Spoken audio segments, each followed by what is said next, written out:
नमस्कार साथियों, स्वागत है आपका हमारे यूट्यूब चैनल पर। तो आज हम पढ़ने वाले हैं इंडियन कॉन्स्टिट्यूशन के शेड्यूल्स। तो शेड्यूल्स कितने होते हैं और हम जानेंगे ये ट्रिक्स के माध्यम से कि कैसे हम इसको लर्न कर सकते हैं ताकि हम अपने जो भी हमारा एग्जामिनेशन है उसमें हम क्वेश्चन को सॉल्व कर सकें।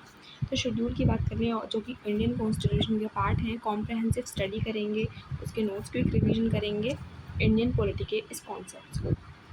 तो जान लेते हैं कि ओरिजिनल काउंट कितना था। 8 शेड्यूल। ओरिजिनली हमारे कॉन्स्टिट्यूशन में 8 शेड्यूल थे, जो कि फर्स्ट एंड 52nd और 73rd 74th कॉन्स्टिट्यूशन अमेंडमेंट के थ्रू 12th शेड्यूल हो गए हैं। सो आज हमारे शेड्यूल्स कितने हैं? 8 से हमारे शेड्यूल अब 12 हो चुके हैं। शेड्यूल का नेचर क्या है? Schedules and add details to the constitutional articles, categorising list, salaries, oath and specialised governance framework. So इसमें हमारी हेल्प करते हैं। मेमोरी ट्रिक की बात करते हैं जिसके लिए ये वीडियोस बन रही है। सबसे पहले जो फेमस ट्रिक है टीयर्स ऑफ ओल्ड पीएम, और ये ट्रिक रियल में एग्ज़ाम में वर्क करती है, आप इसको नहीं भूलेंगे और बहुत ही आसानी से आपका क्वेश्चन सॉल्व हो जाएगा। तो इसमें क्या है, हम देखेंगे कि use this trick 12 letter trick to memorise all the 12 schedule. इसमें 12 लेटर हैं TEARSOFOLDPM, tears of old PM.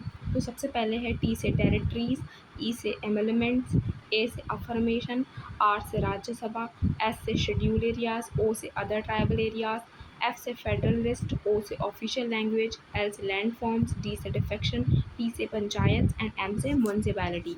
सबसे पहले देख लेते हैं टेरिटरीज। टेरिटरीज फर्स्ट शेड्यूल में जो काउंटिंग लिखी गई है ये बिल्कुल ही क्रोनोलॉजी में ही लिखी गई है। सो 1 से लेकर 12 तक है। फर्स्ट शेड्यूल में क्या दे रखा है? Name of the state and the union territory. तो हम इसको किससे याद रखेंगे? टेरिटरी से याद रखेंगे कि फर्स्ट शेड्यूल में स्टेट्स का नाम और टेरिटरीज के बाद यूनियन टेरिटरीज की बात की गई है। एमेंडमेंट्स से क्या होगा? सेकंड शेड्यूल में salary, allowance and privilege of the constitutional post की बात की गई है। थर्ड शेड्यूल में क्या दे रखा है? अफर्मेशन से ओथ एंड अफर्मेशन दे रखा है इसमें। फोर्थ शेड्यूल में राज्यसभा से क्या करेंगे? सीट अलोकेशन इन राज्यसभा। एस से schedule areas. Fifth schedule administration of schedule areas and schedule tribes. तो फिफ्थ शेड्यूल में क्या दे रखा है? शेड्यूल एरिया से याद रखेंगे administration of schedule areas and schedule tribes का। ओ से याद रखेंगे other tribal area. Sixth schedule tribal areas of Assam, Meghalaya, Tripura and Mizoram. अगर आपको 5 और सिक्स्थ शेड्यूल पे वीडियो चाहिए, डिटेल वीडियो, तो प्लीज़ उसके लिए आप कमेंट कर देना। I will make a video on that topic. तो अब बात कर लेते हैं सिक्स्थ शेड्यूल हो चुका है हमारा। सेवन्थ शेड्यूल जिसमें दे रखा है union, state and concurrent list, मतलब कि फेडरल लिस्ट की बात करी गई है। 3 लिस्ट हैं इसमें। ऑफिशियल लैंग्वेज, 8th शेड्यूल में दे रखा है ऑफिशियल लैंग्वेज। 22 ऑफिशियल लैंग्वेज है, रिकॉग्नाइज्ड लैंग्वेज है। एल से याद रखेंगे लैंड फॉर्म्स। 9th शेड्यूल में क्या दे रखा है? Validation of certain acts and regulation. 10th schedule की बात करें जो फेमस है एंटी डिफेक्शन लॉ, यहाँ से बहुत बारी क्वेश्चन पूछा जाता है। 5th एंड 6th शेड्यूल और ये 10th शेड्यूल बहुत ही इंपॉर्टेंट है। 11th शेड्यूल की बात कर लें तो वही पंचायत से related, rural local governance. 29th इसमें फंक्शनल सब्जेक्ट्स दे रखे हैं एंड 12th में क्या दे रखा है? Urban local governance. 18th functional subject दे रखे हैं। अब डिटेल ब्रेकडाउन देख लेते हैं शेड्यूल्स का क्या है। First schedule contain the list of the state and union territories and their territorial boundaries. Name of the state, 28 states हैं और उनके टेरिटोरियल ज्यूरिडिक्शंस, यूनियन टेरिटरीज के बारे में बताया गया है। एंड सेकंड शेड्यूल की बात कर लें तो provisions regarding amendments, allowance, privileges, यही वही बात करी गई है सैलरी वगैरह की। President of the India and the governor of the states, speaker and deputy speaker of Lok Sabha and chairman deputy chairman of Rajya Sabha, speaker and deputy speaker of the state legislature, legislative assembly and counselling, जज of the supreme court, high court, controller and auditor general of India. Third schedule में oath और affirmation की बात करी गई है। किस किस की oath? Union ministers and state ministers, candidates for election to parliament and state legislature, member of parliament, member of state legislatures, जज of the supreme court and high court, controller and auditor general of India. So there are some important exceptions mentioned here. The oath for the president जो article 60 में दे रखी है, vice president article 69 and governor article 159 are specified in this respective constitutional articles not in the third schedule.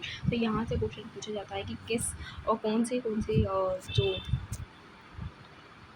Head हैं, एक president हैं, vice president and governor हैं, उनकी जो ओथ है वो कहाँ पर दे रखी है, वो स्पेसिफिकली कहाँ पर दे रखी है, वो स्पेसिफिकली कॉन्स्टिट्यूशन में मेंशन है। और रेस्ट ऑफ आर जो भी यहाँ पर मैंने अब मेंशन कर रखे हैं उनकी जो ओथ है वो थर्ड शेड्यूल में मेंशन है। यहाँ से क्वेश्चन पूछा जाता है, यहाँ पे ध्यान रखेंगे। फोर्थ शेड्यूल की बात कर लेते हैं। Allocation of seats in the Rajya Sabha Council of States to state and union territory, seat allocation on the base of the population के बेस्ड पर होगा। फिफ्थ शेड्यूल की बात करने गई, provision regarding the administration and control of the schedule area, schedule tribes advisory council बनेगी, establish करेंगे having schedule areas, इसमें मैक्सिमम 20 मेंबर्स होंगे और 3/4 member representation of ST MLAs। The governor has special power to modify और restrict application of parliamentary और state laws to schedule areas. किसके पास power है? Governor के पास पावर है। ये इम्पॉर्टेंट है, नॉट प्रेसिडेंट। ऐसे इंटरचेंज बहुत कर देते हैं। सिक्स्थ शेड्यूल की बात करें, so provisions for the administration of tribal areas in 4 north eastern states Assam, Meghalaya, Tripura and Mizoram. निम्नलिखित क्या है? ATMM। Create autonomous district council and regional council with legislative, executive and limited judicial power. ADC consists up to 30 members, 26 elected हैं, 4 nominated हैं by governor। Seventh schedule वो हम जान चुके हैं कि 3 लिस्ट दे रखी हैं इसमें, union list, state list and conference list. कौन कौन से सब्जेक्ट्स आते हैं, you can read it out. Eighth schedule की बात कर लें तो एट्थ शेड्यूल में वही लैंग्वेजेस के बारे में बताई गई है। 14 लैंग्वेज थी originally, but currently 22 languages through the constitutional amendment. List of the 22 language कौन कौन सी हैं ये मैंशन है। आसामीज़, बंगाली, बोडो, डोंगरी, गुजराती, हिंदी, कन्नड़, कश्मीरी, कोंकणी, मैथिली, मलयालम, मणिपुरी, नेपाली, मराठी, उड़िया, पंजाबी, संस्कृत, संथली, सिंधी, तमिल, तेलुगु और उर्दू। अमेंडमेंट देख लेते हैं, यहाँ से क्वेश्चन पूछा गया था। तो यहाँ मैं इंपॉर्टेंट पार्ट बताती जाऊँ तो वहाँ पे please you have to focused more. सबसे पहले देखिए 21st अमेंडमेंट, उससे सिंधी ऐड हुई थी। 71st अमेंडमेंट कोंकणी, मणिपुरी और नेपाली ऐड हुई थी KMN। 92nd कॉन्स्टिट्यूशनल अमेंडमेंट से बोडो, डोंगरी, मैथिली, संथली, BDMS एंड 96 से उड़िया एंड या फिर उड़िया, इसको ऐसा लिख सकते हैं, उड़िया या उड़िया। यहाँ से क्वेश्चन पूछा गया था UPSC में भी। सो और अदर स्टेट एग्ज़ाम्स भी यहाँ से क्वेश्चन पूछते हैं, तो आपको यहाँ पे फोकस रखना है। नाइन्थ शेड्यूल की बात कर लेते हैं। नाइन्थ शेड्यूल में क्या कहा गया है? Contains act and regulation dealing with land reforms, abolition of the zamindari, create protect them from judicial review on grounds of fundamental rights. क्या है ये? फर्स्ट कॉन्स्टिट्यूशनल अमेंडमेंट एक्ट से आया था in the time of the first our honourable prime minister. Honourable prime minister कौन थे? Honourable prime minister Jawaharlal Nehru ji. Jawaharlal Nehru जी।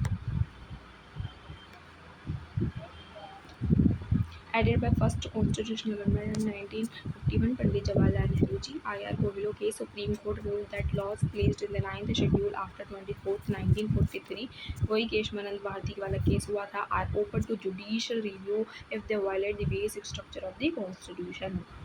तो इसके बारे में अगर आपको डिटेल वीडियो चाहिए कि 9th शेड्यूल के बारे में डिटेल वीडियो बना दीजिए, बेसिक स्ट्रक्चर क्या था उसके बारे में डिटेल बना दीजिए, तो यू कैन कमेंट।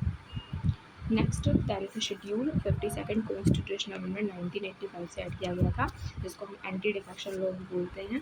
ये हो तो होलन केस इंपॉर्टेंट है, और 91st कॉन्स्टिट्यूशनल अमेंडमेंट इंपॉर्टेंट है जिसमें सर्टेन रिक्वायरमेंट दी थी। 11th शेड्यूल की बात कर लेते हैं, जो इसको हम कहते हैं पंचायती राज के लिए। So 73rd constitutional amendment act 29 functions दे रखे हैं इसमें लोकल सेल्फ गवर्नमेंट के लिए। 12th शेड्यूल की बात कर रहे तो वो है म्यूनसिपैलिटी के लिए। 18 फंक्शनल मैटर है। 74th constitutional amendment act 1979। Summary table of added schedules 9th schedule, 10th schedule, 11th and 12th। So land reforms and judicial immunity, anti defection law, Panchayati Raj, municipalities. Amendment Act and Prime Minister Amendment Act होती है first amendment act Jawaharlal Nehru, 52nd Rajiv Gandhi ji और 73rd P V. Narasimha Rao, 74th P V. Narasimha Rao ji. So this is the summary table of the important Constitutional Amendment Act, and here I can say if you want any topic related to constitutional amendment, related to constitutional provisions, या जो भी political concepts हैं तो आप उसमें comment कर सकते हो नीचे, and I will make on a video. So thank you.